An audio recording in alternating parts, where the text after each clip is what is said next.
A graça e a paz do nosso Senhor Jesus. Amém. Queridos, você que está me ouvindo e tem o desejo de entender um pouquinho sobre depressão, né? Se você conhece alguém que está passando por esse mal, ou você mesmo está se sentindo melancólica, deprimida, né?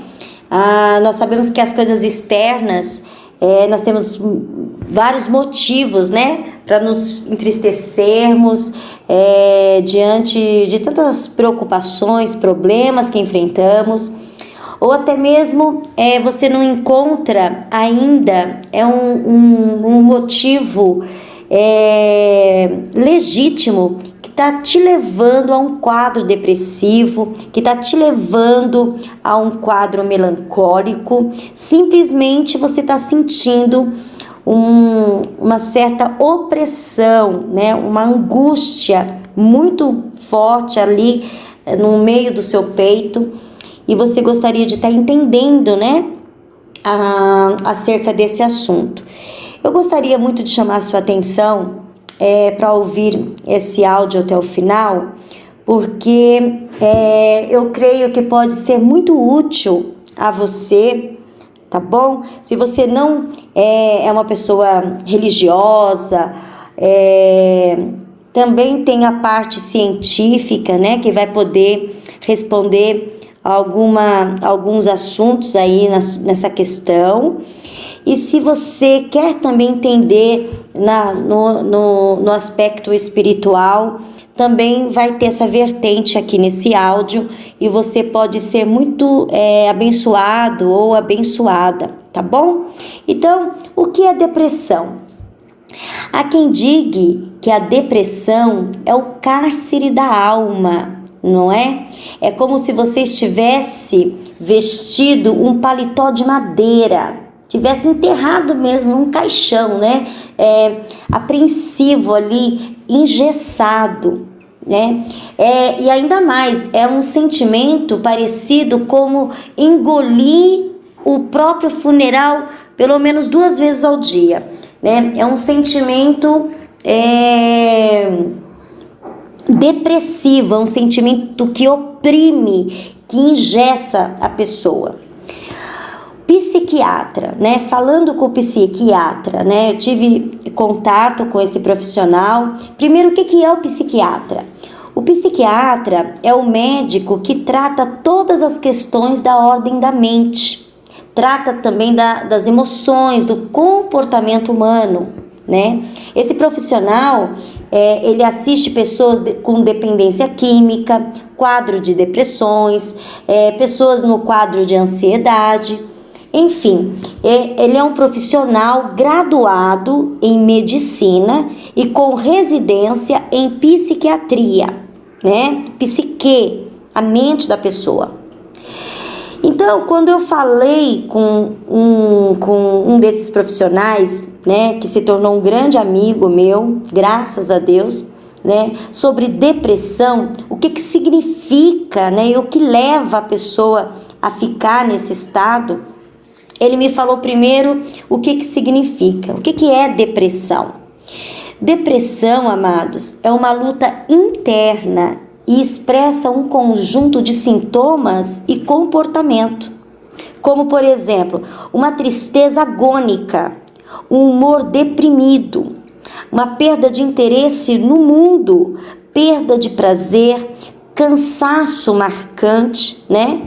O menor esforço, como por exemplo sair da cama e escovar os dentes, representa para a pessoa que está nesse quadro depressivo, representa uma sensação muito penosa, um cansaço, sabe? Como se ela estivesse arrastando umas correntes pelas pernas, né?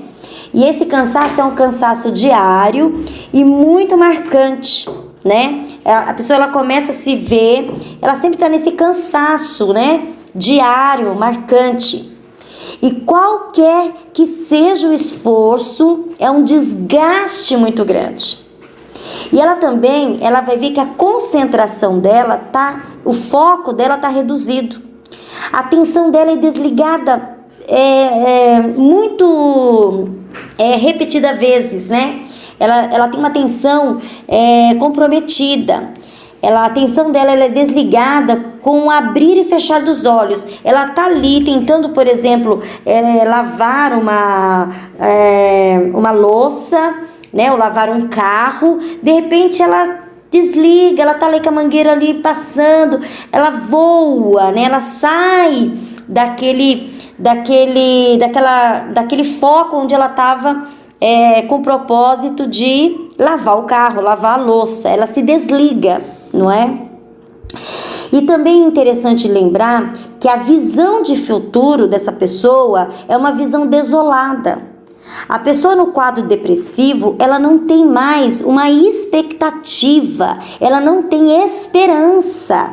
Ela não tem esperança de que as pessoas, de que o mundo que ela vive pode melhorar.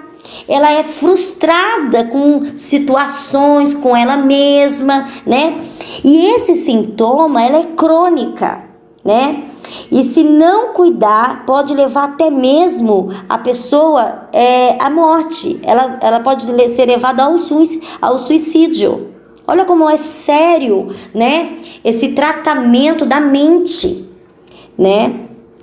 E ele também me disse, esse profissional, que se a pessoa descreve a ela que ela não tem esperança, que existe uma falta de esperança nela, ela não tem mais esperança nas pessoas, ela não tem esperança mais no futuro, né? Essa pessoa, para o profissional psiquiatra com quem eu tenho contato, essa pessoa ela está realmente em estado de depressão, passando de uma melancolia, e vai começar a se estabelecer o quadro depressivo, né? A gente começa a perceber, se a pessoa não cuidar, se a pessoa não tomar uma atitude, né, em prol desse cuidado da mente, do corpo dela, essa pessoa vai se estabelecer gradativamente no quadro depressivo, né?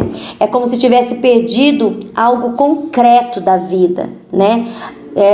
Ou algo muito importante para ela, mas na verdade a pessoa, ela tá perdendo a si mesma. Ela se mistura entre ela e as coisas, ela vai se perdendo, né? Um outro sintoma também para o quadro depressivo é a perda ou excesso de apetite. A pessoa, ela começa a comer mais do que ela costuma comer no normal, ou ela simplesmente deixa de comer, né? Ela entra ou também se fecha, né, com sonos profundos, dorme muito, ou ela entra num quadro de insônia fadídico também, né? E é claro, um pessimismo pleno, né? Ela tem um pessimismo pleno da vida. E qual o tratamento, né, que a gente pode estar orientando essa pessoa, se você conhece ou se você está passando por esse quadro, né? Qual o tratamento disso? Primeira coisa, você tem que dar atenção para essa pessoa. Você tem que dar espaço para outra pessoa ser na sua vida, né? E ouvir, tem que ser ouvinte dessa pessoa, sem julgamentos, sem preconceito, ser um bom ouvinte, né? É uma terapia, é terapêutico conversar, né? Assistir a pessoa ser assistida, a pessoa falar, né, dos seus sentimentos. Essa pessoa, ela tem que ser ouvida, né? E também essa pessoa tem que ser medicada, não é? O psiquiatra vai medicar essa pessoa, né? Vai acertar ali qual o medicamento, qual a medicação certa, na dosagem certa, né? Provavelmente tem alguns casos que de primeira, assim, né? O médico, ele consegue diagnosticar e dar exatamente a dosagem certa, a medicação certa, e tem outros casos que ele vai ajustar a medicação e a dosagem. Então tem que ter paciência, né? Com o uso da medicação, né? Para poder alcançar um resultado. E exercício físico, né? Que é o oxigênio da esperança, né, o ar fresco do otimismo, né? A pessoa precisa se exercitar, a pessoa precisa tomar sol, precisa fazer caminhada, olhar para o horizonte, respirar fundo, né, se exercitar. Isso é muito, muito importante para a vida, né, da pessoa, principalmente da pessoa que está passando por esse tempo depressivo, esse momento triste, né? Que talvez ela nem saiba por que está vivendo assim, né? Pronto, diante disso nós falamos da parte toda, a parte aí medicamentosa, né, os sintomas, o tratamento, o profissional que cuida dessa área. É importante a gente lembrar, gente, né, você que está me ouvindo, é muito sério. Por exemplo, uma pessoa que está com uma dor no peito muito forte, né, a gente vai pedir para que essa pessoa ore, mas também a gente vai indicar que essa pessoa precisa de um cardiologista urgente, né? Uma pessoa que levou um tombo, quebrou o braço, deu ali fratura exposta, vai pedir para orar? Sim, a gente ora, mas vai estar levando a pessoa para o hospital para passar num ortopedista. A mesma coisa é com a mente. A pessoa que está com a mente desbotada, está com problemas, né, de concentração, com uma tristeza profunda, né, com as emoções afetadas, essa pessoa precisa procurar o médico que cuida dessa área, que é o psiquiatra. A gente tem que desmistificar que psiquiatra é um médico de louco. Não, né? O psiquiatra é o médico que cuida da área emocional, da área da psique, né? Da área mental da pessoa. Nós temos um cérebro, nós temos uma mente, não é? Então Deus levantou esses profissionais para que eles sejam, né, para que eles possam ser bênção na nossa vida. Então a gente precisa tirar esse negócio que tá no psiquiatra, tá louco, né? É louco a quem tá passando por uma situação dessa, né? E resiste a uma porta dessa, né? Uma porta que pode trazer grandes resultados, né? E é claro, né, que a gente também vai aqui levantar o lado espiritual da coisa, mas é importante que a pessoa entenda, né, tira esse preconceito acerca do psiquiatra, né? Psiquiatra é um profissional que estudou medicina, né, e ali se profissionalizou na área das emoções, na área do psique, da mente do ser humano. Então é um profissional que tem que ser respeitado, não é? E isso a gente precisa divulgar isso, falar isso às pessoas, para que as pessoas começam a olhar com os olhos, né, agradecidos, né, porque Deus ele trouxe a ciência para nos abençoar, amém? O lado espiritual da coisa, amados, há quem diga que depressão é quando a pessoa está sob influência demoníaca, né? Nós temos um grande influenciador, um grande estudante aí, influenciador do movimento neopentecostal, né? Que defende essa ideia, né? O T.L. Osborne, ele defende essa ideia de que depressão é quando a pessoa está somente sob influência demoníaca. A pessoa está totalmente demoniada, então ela acaba entrando nesse quadro depressivo. Tem um outro homem também, James Adams, um grande estudioso aí, né? Que também defendeu a tese que depressão é a causa de pecados escondidos, não é? O que eu prefiro dizer? Eu prefiro ficar com uma resolução, depois que eu comecei a ler John Piper, um livro extraordinário desse homem, O Sorriso Escondido de Deus, né? É um livro que eu sempre falo aí nas minhas preleções, porque me ajudou muito, né? John Piper, ele escreveu e também concorda com o meu ponto de vista, dizendo que depressão é uma doença, né? E ele também abrange nesse livro verdades que a Bíblia revela acerca de homens que passou por esses quadros depressivos, né? Então é um todo, né? Então, a gente tem que começar a partir do princípio que a depressão é uma doença, né?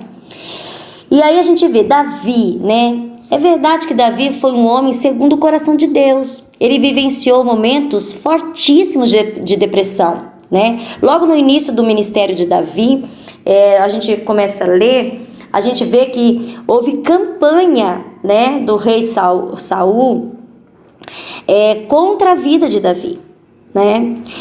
Ali no Salmo 32, 3, a partir até o verso, comecinho do verso 5, ele vai dizer assim, o próprio Davi vai dizer: enquanto calei, os meus pecados envelheceram os meus ossos, pelos meus constantes gemidos, todo dia, porque a sua mão pesava sobre mim, o meu vigor se tornou em sequidão de estio. Confessei-te o meu pecado e a minha iniquidade não mais ocultei. O próprio Davi falando, né? Ali depois do que aconteceu com ele, né? O adultério entre ele e Batseba, né? Ele sentiu que os ossos dele envelheceram, os pecados dele envelheceram os seus ossos, né? E ele, enquanto ele escondia aquilo, ele estava em agonia, ele estava em angústia, ele estava em sequidão de estio, uma vida morta, né?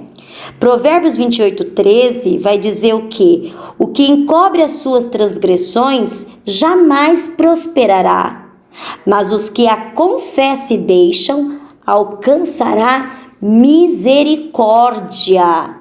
Não é?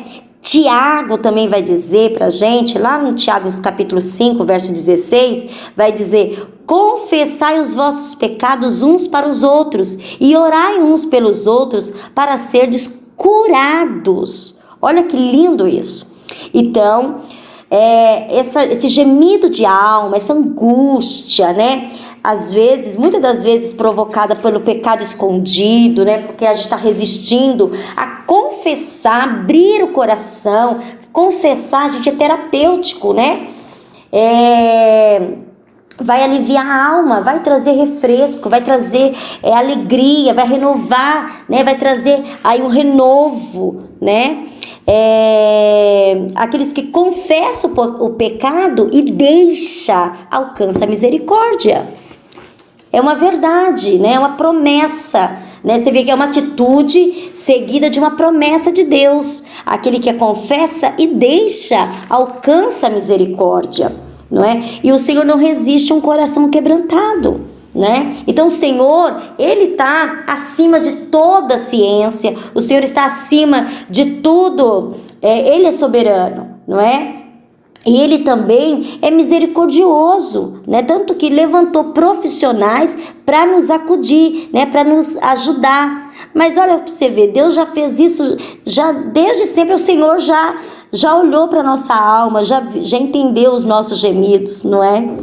A gente tem um outro homem também, um profeta lindo, um profeta maravilhoso, um homem de Deus, usado por Deus, o grande profeta do Antigo Testamento, Elias, né? Um homem cheio de Deus. Esse homem, quando pedia para parar de chover, parava. Quando mandava chover, chovia, né? O homem que foi usado para lutar contra, né, as pessoas que iam contra o Deus de Israel, né? E Deus respondeu com fogo a oração de Elias, mostrando para o povo de Israel, né, através de Elias, quem era o verdadeiro Deus, né? Esse homem matou 450 falsos profetas, né, que desafiava o Deus de Israel. Então, depois de uma grande luta, depois de uma grande vitória, né, esse homem achou que agora a paz ia ser estabelecida, né? Ele recebe um bilhetinho da Jezabel, né? Uma mulher perversa, uma mulher idólatra, sanguinária, cheia de maldade, egoísta, perigosa. Enviou esse bilhetinho para Elias, né? Onde talvez Elias pensou que ela ia, depois de tantos milagres, de tanta manifestação de Deus, né? Essa mulher pudesse render ao Deus verdadeiro. Pelo contrário, ela se irou, ela foi contra a vida de Elias e disse que ia matá-lo, né? E ali esse homem, depois de tanta coisas boas que aconteceu na vida dele, esse homem ele se frustrou, ele entrou numa caverna e ficou ali pedindo a morte para si, né? A gente vê isso em 1 Reis 19. E a gente percebe ali os sintomas do profeta, exatamente igual a esses sintomas que a gente leu no início. Aquela tristeza agônica, né? Uma prostração total, né? Da qual ele não poderia sair sem a ajuda de outro. Tanto que somente depois da intervenção divina, ele consegue recobrar as forças e caminhar até o Monte Horebe, né? Que ali o Senhor ainda tinha propósitos para a vida de Elias, não é? Ele tinha que entender ainda mais além o que Deus tinha para a vida dele, né? E o que a palavra diz em Salmos 43:5? Porque está abatido a minha alma, e ele mesmo responde: espere em Deus, pois ainda o louvarei, o qual é a salvação da minha vida, Deus meu, né? Porque está abatido a minha alma. O próprio salmista responde, né? Espere em Deus, pois ainda o louvarei, o qual é a salvação da minha vida, Deus meu. Então, amado, Deus meu é que nós temos pertencimento. Nós temos um dono, e o nosso dono é o nosso Senhor, o nosso Salvador, né? Jesus Cristo, nosso Senhor e Salvador, né? E nós nascemos e vivemos para a glória de Deus. Paulo, quando vai tratar desse assunto em Efésios capítulo 5, ele fala: pelo qual sou embaixador em cadeias, para que em Cristo eu seja usado para falar como me cumpre fazê-lo. Paulo sabia o seu propósito e nada o impediu em cumprir. Pelo contrário, né? Ele diz lá: todas as coisas cooperam para o bem daqueles que amam a Deus. Então, amados, o que eu quero dizer com isso? A vida é preciosa e nós não somos donos da nossa vida, né? Porque nenhum de nós vive para si mesmo, nem morre para si mesmo. Porque se vivemos para o Senhor, vivemos. Se morremos para o Senhor, morremos, né? Quer pois vivamos ou morramos, somos do Senhor. Nós temos um pertencimento. É para Ele que nós prestaremos conta. Nós não somos donos de nós mesmos. Nós temos que cuidar do nosso corpo, que é templo do Senhor. E para Ele que prestaremos conta. Olha só, 1 Coríntios 3, 16 ao 17 vai dizer: não sabeis que sois santuários de Deus e que o Espírito Santo habita em vós? Se alguém destruir o santuário de Deus, Deus o destruirá. Porque o santuário de Deus, que sois vós, é sagrado. Nós sabemos, amado, que a depressão, ela vai, se a pessoa não cuidar, se a pessoa não buscar no Senhor, não buscar um tratamento, não buscar um profissional, não é? Esse quadro, ele vai aumentando, vai estabelecendo uma angústia tão grande que leva a pessoa ao suicídio. Tomás de Aquino, ele vai dizer 3 declarações que eu acho muito importante, né, que diz acerca desse assunto. Primeiro, ele diz que o suicídio é antinatural. Não é natural que a pessoa lance mão da própria vida. Isso não é natural.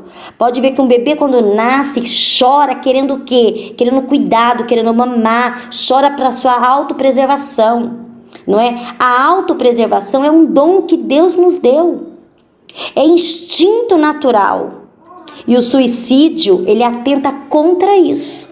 O suicídio é uma manipulação venenosa, né? Interna nossa mesmo e também causada externamente. Inimigos, né, da nossa alma, né, que atenta contra isso. Nós temos que saber que nós também lidamos com as coisas que nós não vemos.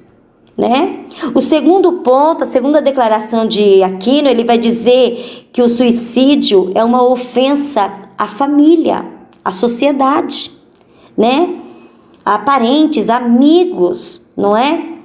A pessoa que lança a mão da própria vida, ela pensa assim: eu sou um peso, né? Então eu vou lançar a mão da minha vida que eu vou resolver o problema. Só que é pelo contrário.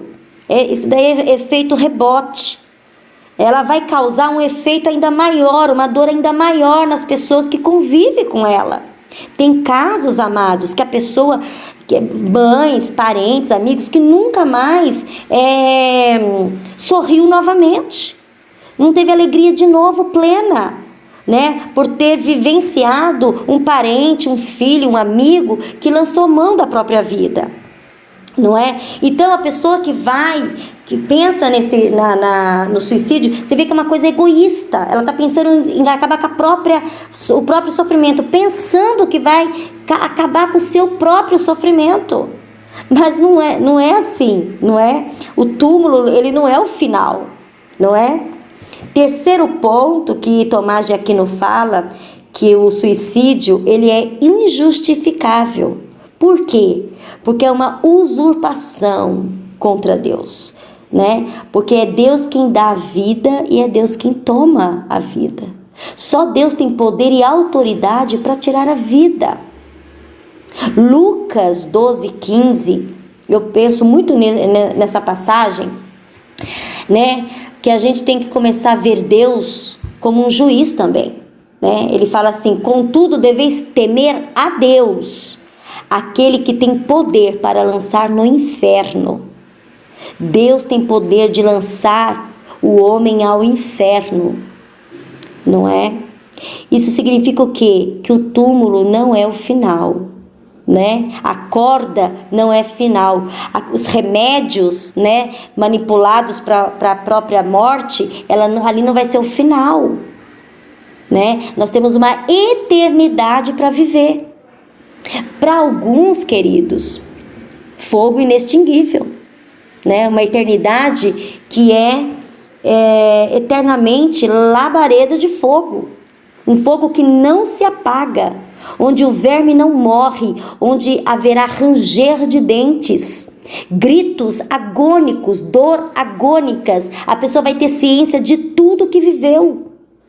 Isaías 66:24 disse que eles serão um horror para toda a carne. Marcos 9:44 vai dizer que é ranger de dentes. Agora tem eternidade para os filhos de Deus, para a vida plena. O próprio Jesus disse: eu sou a ressurreição e a vida.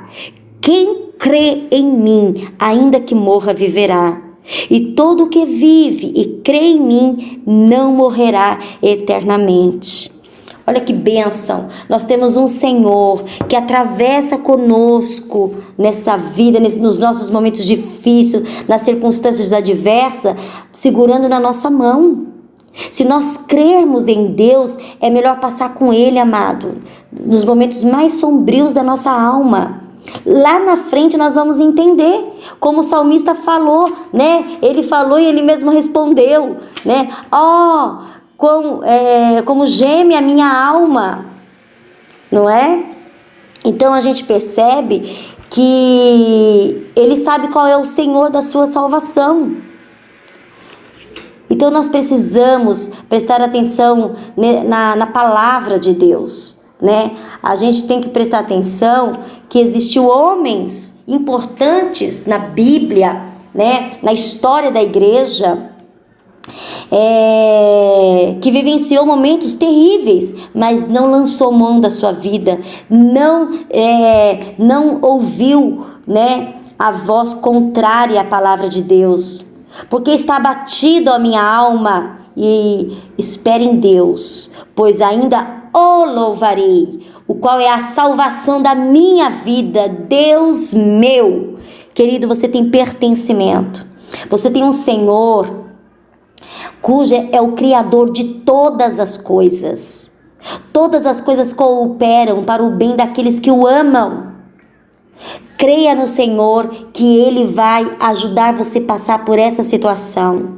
Você vai aprender coisas que você precisa aprender nesse deserto. Mas uma coisa eu te digo, querido, o deserto não é para toda a vida.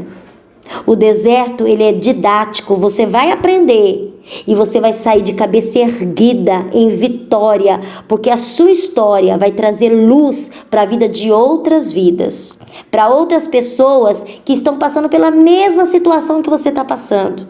Seja uma tristeza agônica, seja uma dor que você não sabe de onde vem, não é? Mas o Senhor, Ele é teu Deus, Ele vai contemplar a sua vitória. Amém?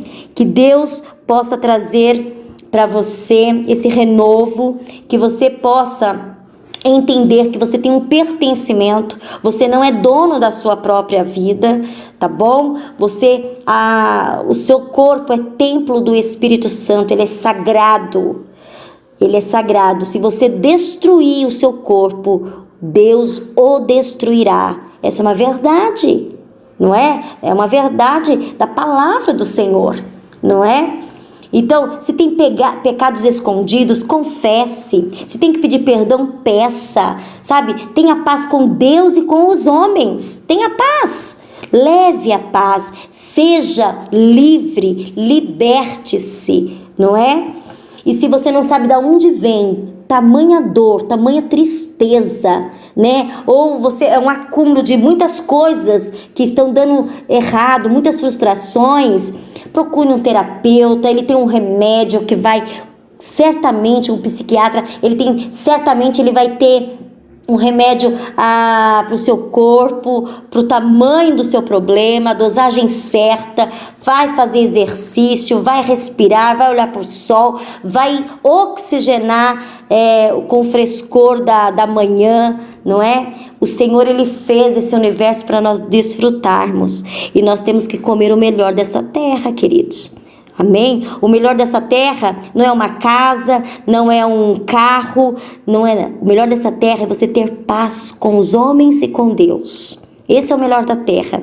As demais coisas lhe serão acrescentadas. Amém? Que o Senhor possa te cobrir de graça, manifestar misericórdia, manifestar a doce comunhão do Espírito Santo no seu coração, que você possa ser impactado por essa mensagem e que seus dias melhorem. Procure ajuda, querido, procure ajuda, amém? Que Deus te abençoe do alto da cabeça à sola dos pés e que você viva uma vida plena, uma vida cheia do Espírito Santo, cheio de inteligência, sabedoria, tá? Porque todas as coisas vieram do Senhor. Deus que trouxe tudo a existir.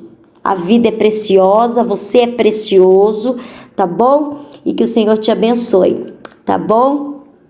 Lembre-se disso, nós não somos donos da nossa vida. Nós precisamos cuidar desse corpo para a glória de Deus, para que a nossa vida manifeste a glória de Deus. Que Deus te abençoe e que você seja ricamente abençoado.